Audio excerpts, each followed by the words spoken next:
আৰু কিছু সময়ৰ পিছতে যেহেতু ষষ্ঠী আৰম্ভ হ'ব আৰু ষষ্ঠীৰ পিছতে শাৰদীয় দুৰ্গোৎসৱ আৰম্ভ হ'ব ভক্তৰ উলহ মালহ ইতিমধ্যে আৰম্ভ হৈছে আৰু যিসকল খনিকৰে ইতিমধ্যে সুন্দৰকৈ মাৰ প্ৰতিমা দেৱী মাৰ প্ৰতিমা তৈয়াৰ কৰিছে নিৰ্মাণ কৰি উলিয়াইছে মই তেজপুৰৰ এটা বিশেষ স্থানত আছো বিশেষ স্থান বুলি এই কাৰণে কৈছো কাৰণ এজন ছাত্ৰ দশম শ্ৰেণীৰ এজন ছাত্ৰই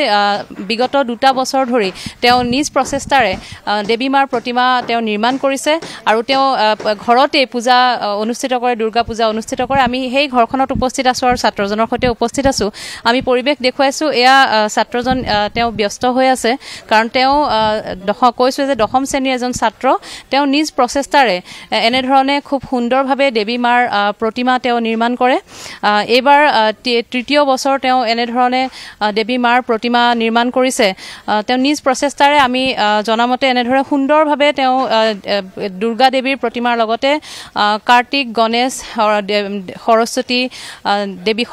দেৱী লক্ষ্মীৰ এনে ধৰণৰ খুব সুন্দৰ মূৰ্তি তেওঁ নিজে নিৰ্মাণ কৰে আৰু নিজে নিজৰ ঘৰতে এনে ধৰণে পূজা অৰ্চনা কৰে আৰু যেহেতু আজি সন্ধিয়া ভাগলৈ যেহেতু ষষ্ঠী আৰম্ভ হ'ব গতিকে এতিয়া শেষ পৰখ দিয়াত তেওঁ ব্যস্ত হৈ আছে দেৱীৰ প্ৰতিমাসমূহত কাৰণ কিছু সময়ৰ পিছতে ষষ্ঠী আৰম্ভ হ'ব আৰু ষষ্ঠীৰ বেদীত দেৱীক প্ৰতিষ্ঠা কৰা হ'ব তাৰ পিছতে আৰম্ভ হ'ব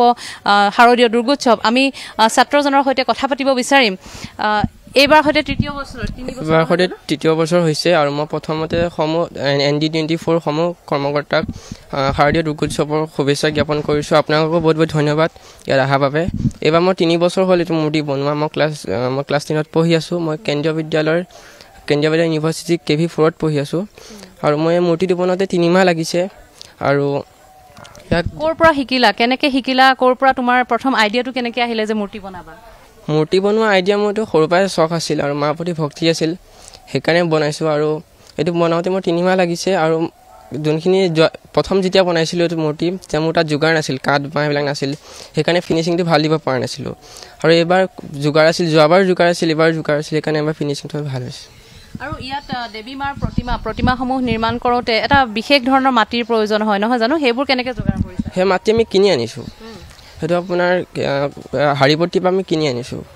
হয় আৰু এইবাৰ তোমাৰ যোৱা 2টা বছৰতকৈ এইবাৰ কাম আৰু ভাল হৈছে নিখুঁত হৈছে নহয় জানো এইবাৰ কিমান কষ্ট কৰিছা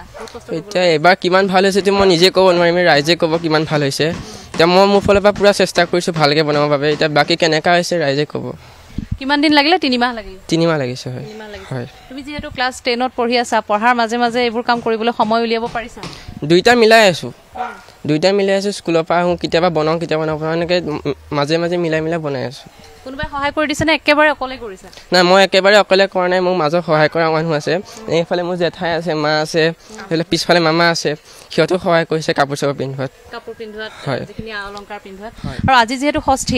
ষষ্ঠীৰ বেদীত দেৱী দুৰ্গাক প্ৰতিষ্ঠা কৰাৰ পিছতে শাৰদীয় দুৰ্গোৎসৱ আৰম্ভ হ'ব পূজা কেনেধৰণে অনুষ্ঠিত হ'ব তোমাৰ এইবাৰ পূজা ভালকৈ অনুষ্ঠিত হ'ব আমি আৰু পেণ্ডেলো দিয়া আৰম্ভ হৈছে আৰু লাইটৰ কাম চলি আছে এতিয়া আৰু কিছু সময়ৰ পিছতে ষষ্ঠী পূজা আৰম্ভ হ'ব পুৰোহিতে আহি তোমাৰ গোটেই বিধিখিনি কৰি দিবহি পুৰোহিত যেতিয়ালৈকে আহি পোৱা নাই পুৰোহিত আমাৰ নগাঁৱৰ পৰা আহিব কিছু সময়ৰ পিছত তেওঁ আহি পাব এনেধৰণে এতিয়া ক্লাছ 10ৰ তোমাৰ নামটো কৈ দিবা হংসৰাজ কাশ্যপ ক্লাছ 10ৰ ছাত্ৰ দশম শ্ৰেণীৰ এজন ছাত্ৰই এনেধৰণে এতিয়া দেৱী মাৰ প্ৰতিমা নিৰ্মাণ কৰিছে আমি বিগত বৰ্ষসমূহতো দেখুৱাইছোঁ যিহেতু 2 বছৰ হৈছে তেওঁ আৰম্ভ কৰা আমি পৰিৱেশ দেখুৱাইছোঁ এনেধৰণে খুব সুন্দৰকৈ তেওঁ দেৱী মাৰ প্ৰতিমা তেওঁ নিৰ্মাণ কৰে আৰু তেওঁ সকলোখিনি তেওঁৱেই মূলত কৰে আৰু বাকী ঘৰত যিসকল আছে তেওঁলোকে অলপ সহায় কৰে তেখেতৰ পিতৃ আছে আপোনাৰ ল'ৰাই এনেধৰণে কাম দেৱী মাৰ প্ৰতিমা নিৰ্মাণ কৰিছে পূজা কৰিব এবাৰ কেনেকুৱা অনুভৱ কেনেকুৱা হয় মই ভাবিব নোৱাৰোঁ সি যে এনেকুৱা এটা কৰিব মই ভবা নাছিলোঁ গতিকে এতিয়া মই তাক এতিয়া যিখিনি যোগাৰ দিব লাগে সেইখিনি মই যোগাৰ দিব পৰা নাই যেনে দেৱী মায়ে যেনেকৈ মিলাইছে তেনেকৈ পেলাই জাৰগৰখিনি কৰি দিছোঁ আৰু সি এতিয়া যেনেকৈ বনাইছে এতিয়া বিশেষকৈ মই ভাল হৈছে বুলি নকওঁ এতিয়া আপোনালোকে বা দৰ্শকে বা ৰাইজে ভাল বুলি ক'লে আৰু ভাল লাগিব তেনেকৈ আৰু দেখিছোঁ যোৱা বছৰতকৈ এইবাৰ অলপ ভাল হৈছে আৰু ভাল হ'ব পাৰে হয় আশা কৰিছোঁ আপোনালোকৰ আশীৰ্বাদ থাকিলে ভাল হ'ব আৰু সকলোৰে আশীৰ্বাদ থাকিলে ৰাইজৰ আশীৰ্বাদ থাকিলে কষ্ট কৰিছে সি দিনে ৰাতিয়ে কষ্ট কৰিছে দিনে ৰাতি কালি ৰাতি খোৱাই নাই কালি 3টালৈকে কাম কৰিছেহি তাৰ স্কুলত যায় স্কুলৰ পৰা আহি পেলাই 1 ঘণ্টামান লাগে ইয়াত আকৌ টিউশ্যন যায় টিউশ্যন পৰা এনেকৈ 1 ঘণ্টামান লাগে এতিয়া মোক যোগাৰখিনি দিব কয় মই সময়তে যোগাৰখিনি দিব পৰা নাই সেইকাৰণে টাইমটো বেছি লাগি গৈছে অলপ আৰু এনেকৈ পঢ়াটো কিন্তু জুতি পৰা নাই পঢ়াটো ঠিকে আছে পঢ়াটো তাৰ মাজতে মিলাই আছে আৰু তাৰ মাজতে মিলাই পেলাই পঢ়াটো কৰি আছে টিউশ্যনটো কৰি আছে আহি পেলাই ইয়াতে 1 ঘণ্টা এনেকৈ লাগে আৰু মাৰ ওচৰত লাগি পেলাই আজি এইখিনিকে আগবাঢ়িছে আৰু সেই এবাৰ পূজা কেনেধৰণে অনুষ্ঠিত কৰিব আপোনালোকে আমাৰ এতিয়া 2জন দেও আহিব আমাৰ জামগুৰিৰ পৰা আহিব এজন নগাঁৱৰ পৰা আহিব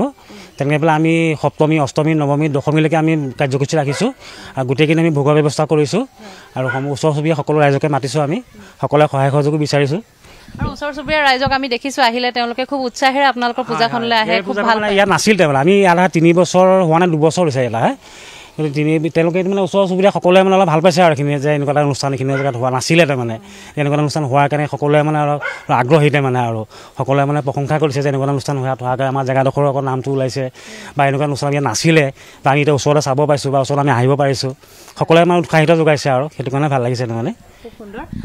এনেধৰণে ইভা এতিয়া ষষ্ঠীৰ যিহেতু আজি কিছু সময়ৰ পিছতে ষষ্ঠীৰ লগ্ন আছে সন্ধ্যাৰ পৰা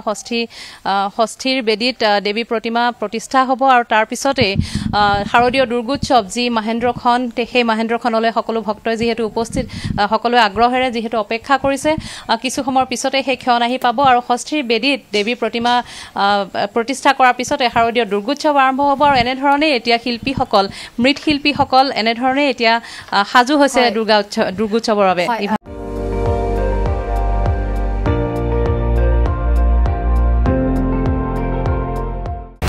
আপুনি চাই আছে ND24 সৰ্বশ্ৰেষ্ঠ নহয় সৰ্বোত্তমৰ দৌৰ